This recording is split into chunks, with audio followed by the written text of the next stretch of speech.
Hey guys, this week on Kombativ, we're testing out some of the newest weapons from the Kombativ.com website. But before we begin, if you just like this video and subscribe to our channel, that would be awesome.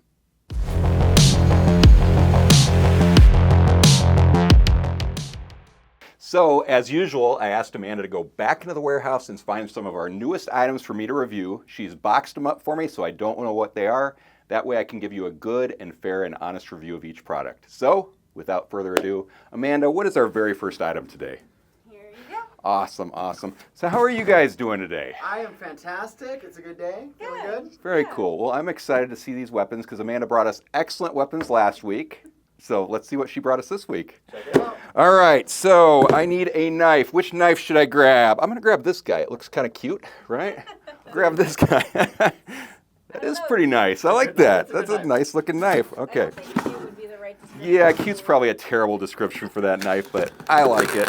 Okay, so our very first item is, ooh, this is a good one. Good choice, Amanda.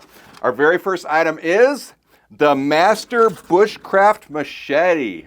Awesome, awesome. You know what I like about this specific weapon is last year on my 44th birthday, my friend James Harrington, who watches our Karate Mart YouTube channel, actually sent me this as a birthday gift.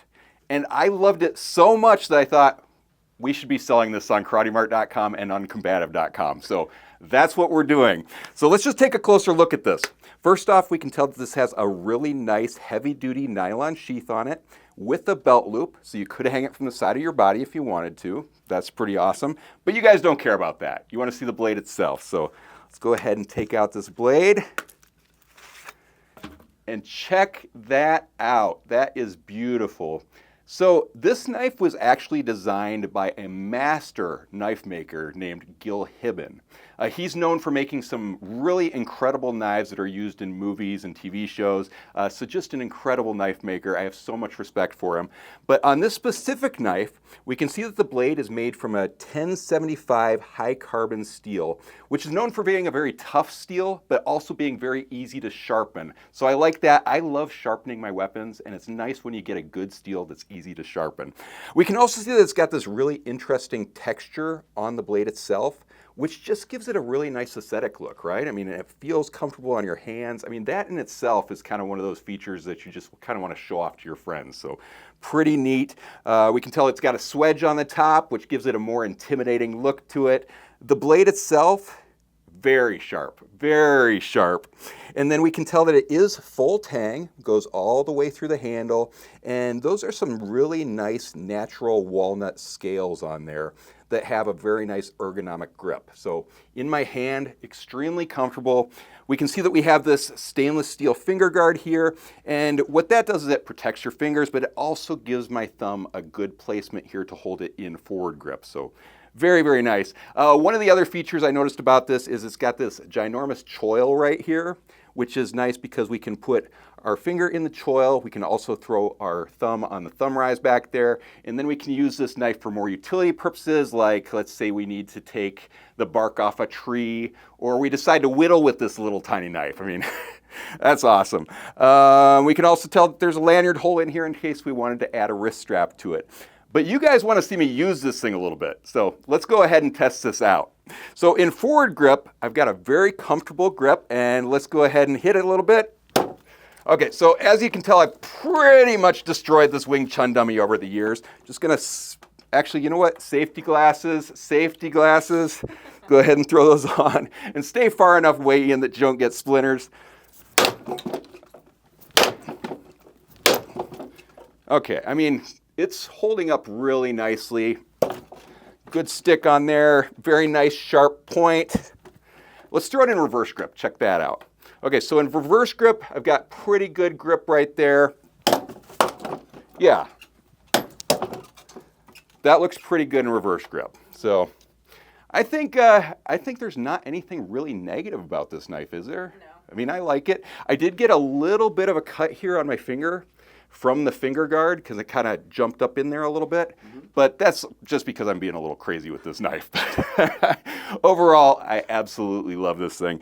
It says that it has an overall length of approximately 17 inches. The blade length is approximately 11.5 inches, and it weighs approximately 1 pound, 7.2 ounces. So that's a really nice heavy weight for this beefy knife. So I like that. Nothing else to say about it. I'm going to go ahead and put this away, and let's move on to our next weapon.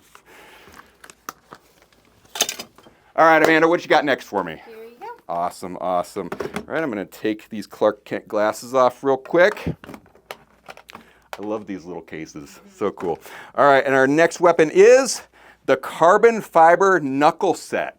Very cool, very cool. Look at this, Ian.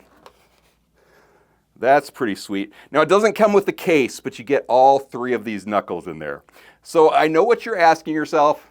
Hey, Kyle, why would I want a carbon fiber knuckle set instead of like a steel knuckle set or a brass knuckle set? Excellent question, and I really appreciate you asking. So the thing is, carbon fiber is actually as strong as steel, but also because it's a non-metal weapon, it's not going to corrode on you, and it's lighter than steel. So those are both very important advantages to this weapon. But let's just take a closer look at them. So we can tell that they are a nice, stealthy, dark color with that carbon fiber design on it. Really cool, right? And then they have a thickness of approximately 1/2 inch. So that's going to sit in your pocket really nicely. Can hardly tell I have it in there. But that also tells me that I need to say, check your local laws. You don't want to be carrying these things around because the laws with knuckle dusters are extremely strict. So just keep yourself out of trouble. Check your local laws. All right, so let's look at this guy first. This is a 4-finger carbon fiber knuckle duster. It has these large oval finger holes on there, which are plenty large for my hands. That's going to fit most people really, really nicely. And then you can see that it's got this kind of large palm grip back here. Now, this is the type of palm grip where you're probably not going to want to strike in a punch fashion with it because it's just going to dig right into your palm right here. So that's going to hurt. So let's actually test that out really quick on this Wing Chun dummy over here. So I'm just going to strike with a punch. Yeah, a little bit of blood on there. Okay, so when I did that, it immediately dug right into my palm and it hurt. So with this type of knuckle duster, what you want to do is swipe with it. So I'm just going to ride it up on my hand just a little bit like that, and I'm going to use a swipe fashion with it. So let's see, that doesn't give me much room here. Let's try it on this guy. Try not to get too many splinters. All right, try right there. Okay, so that, you can see it's digging in there pretty nicely, and that didn't hurt my hand. So this is definitely one of those knuckle dusters that you're going to want to ride it up like that a little bit.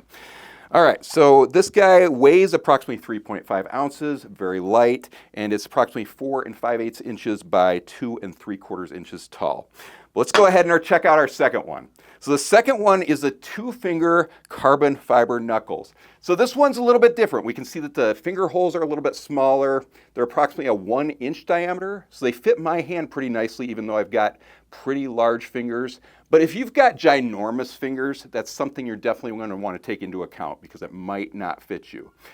You can also tell that it's got these sharpened points up here, so kind of triangular top, which is going to do a lot more damage to whatever it strikes. So just keep in mind that you only would want to use something like this if your life is at stake or the life of someone else that you love. But let's go ahead and test this guy out just a little bit. So if I'm striking, I'm going to first try striking like this in a standard punch strike. So it's not bad. It hurts a little bit. It's digging into my palm a little bit. I'm going to also try swiping with it really quick. Okay, again, this feels much better to swipe with. So here again, because of the size of the palm grip, it feels very good to swipe with. Another thing about this is it does have this little lanyard hole on it. So that's kind of nice. We could add it to a keychain. We could add it to a necklace. Very cool. So this guy is approximately 2.2 ounces, so very light, and it's about 2.5 inches tall by 2 3/4 inch wide. But let's go ahead and check out the last one of these. So this last one is called the single finger carbon fiber knuck. So just a little guy, right? I mean, the thing I first noticed is it's got the little lanyard hole on it, so this would fit very nicely on a keychain. We also have a little bottle opener there, so that's effective in itself. I like that. We also noticed that on the top of the knuckles, we've got these little ridges. So that's different, right? So what that's going to do is that's just going to do a little more trauma to the skin when you're striking with it. My concern with something this small is when we have this tiny of a palm grip down here, how is that going to hurt your hand? Like how are we going to hold this thing?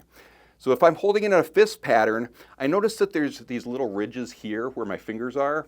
So by putting my fingers in that's actually securing it really nicely. So I think it's going to hold in there very well, but let's go ahead and try striking that first. So in a punch fashion, that actually hurt. That actually hurt. It dug into my fingers here, and it dug into my palm there. So again, let's try it with a swipe on this guy. So it's going to be kind of like this. Let's see how that works. Okay. Yeah, that's actually pretty effective, and it didn't hurt my hand. A little bit. Like I could feel it a little bit in here, because that's a lot of pressure pinpointed right on there at area of your palm. So this guy weighs approximately 1.1 ounces and is about 2¼ inches tall by 1½ inches wide. But that's about all I have to say about that. So let's go ahead and put these guys away and move on to our next weapon. All right, Amanda, what you got next for me? There you go. Thank you, I appreciate it. Got a little blood on my fingers, but that's okay. Every video. Ooh, this is a fun one. Okay, I've actually shown this off on Karate Mart before. Our next weapon is the self-defense SAP Cap. Okay, so I absolutely love this thing. It's kind of a misunderstood weapon, so a lot of people think to themselves, oh, that's not a very effective weapon, Kyle. I get it. I totally get it. So the thing I like about this is it's actually a really nice and inconspicuous cap. Like there's no logos on it. It doesn't look like in any way that it's a weapon. So I'm actually going to put this on and let's just take a look at it. It's a pretty cool hat, right? Like I think it looks pretty good. It looks kind of tactical, pretty neat, very comfortable. And the thing is, it's got this adjustable Velcro strap on it so we can make it whatever size it needs to be. That should fit people with fairly large heads. Definitely fits me really nicely. The material seems to be made of, I'm going to guess this is a nylon material. That would be my guess. Most hats are made out of a polyester or a nylon. This looks like nylon to me. But the thing is, this is a SAP weapon. So that means that it's a weapon that's meant to incapacitate your attacker. So typically SAP weapons are weapons that you want to practice with before you even think about using them. So this specific weapon, when you're using it, you'd want to aim for the temple, you'd want to aim for the mandibular angle, or you'd want to aim for the back of the skull. All three of those areas would be very good for this. So what I would do if I was wearing this is, let's say someone was coming to attack me, I'd keep my hands up, but if they continue to come forward to me, I would take off my hat and bam, strike right to the side of the temple. So pretty good for that respect. The other thing that's so great about this too is it adds a little more reach to your strike. Like look at that, I got quite a bit of reach between me and my attacker there. So that's a nice feature in itself. So the next question you're probably asking yourself is, why is this an effective weapon? Well, that is an excellent question. So the thing is, in these caps, what they do is they actually sew in a little bit of impact material into the back of the cap. Now, they used to use lead, but as we know, that's a toxic material, so they stopped using lead a long time ago. So now they use what is called an impact material, which is supposed to be about the same density as lead. But I've always kind of wondered what it really is. So let's go ahead and just cut this sucker open and see what it actually is. Yep, it's just as I thought. That's steel shot, right, Ian? Yeah, looks like steel shot to me. That's steel shot. And the great thing about steel shot is that it's really comfortable on your head. Like it just kind of form fits around your skull, feels comfortable, but it's also dense enough that you can do some major damage with it. So I'm excited that we opened that up. It's kind of neat, right? I've always been curious. So the weight of this hat is approximately 6 ounces. It's perfect. It doesn't feel too heavy on your head, and it's definitely heavy enough to do an effective strike. But that's really about all I have to say about this. So I'm going to go ahead and put that away, and let's move on to our next weapon. All right, Amanda, what you got next for me? There you go. Awesome, awesome. Ooh, that's heavy. That is heavy. What you got here? I got this nice knife again. Oh, this is a good one. This is a good one. Okay, I showed this off, I think, a couple of times on Karate Mart, right? I'm pretty sure. Okay, so our next weapon is the military trench cleaver. Check this sucker out. That is awesome, right? So cool. So first off, we can tell that it's got this really nice heavy-duty black leather sheath to it, and it's got a belt loop on it. So you could hang it from the side of your body if you wanted to, but is that not the most intimidating looking weapon if you're carrying that around town? All right, let's go ahead and open this up and check out what the blade looks like. Okay, jeez. Look at that thing. That is awesome. So for me, one of the things that pops into my head immediately is how cool of a gift would this be for the chef in your life? Like, especially if you've got a chef in your life who's into weapons, like how awesome would this be just hanging in the kitchen with other kitchen utensils? Such a cool idea. I love that. So the blade itself is made from a very, very thick stainless steel.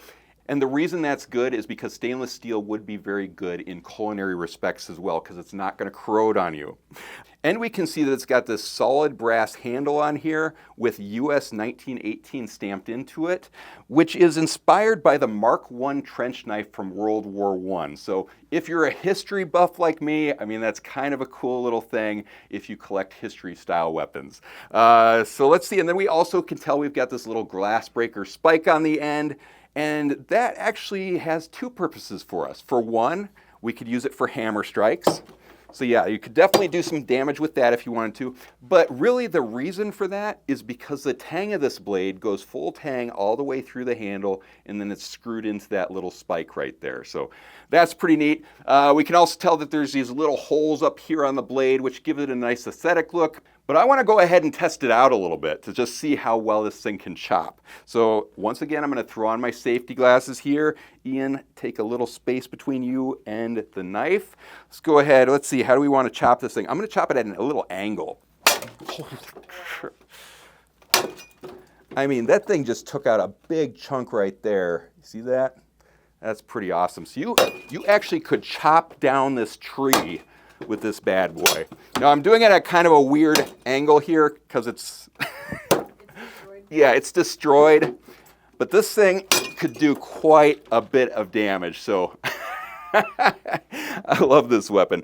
Now the overall length is approximately 15 inches. The blade length is about 9.5 inches, and it weighs a whopping 2 pounds, 6 ounces. So that is a heavy-duty weapon. One thing I do want to mention, though, is because it is a trench knife, it's very important to check your local laws, because the laws against trench knives can be pretty strict.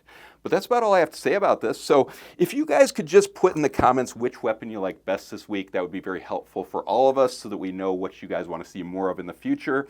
Make sure you like this video and subscribe to our channel. And check out Kombativ.com, because we've got all sorts of awesome weapons on there right now. But until next week, stay combative, but not too combative. You don't want to get yourself in trouble or end up in jail or the hospital or anything.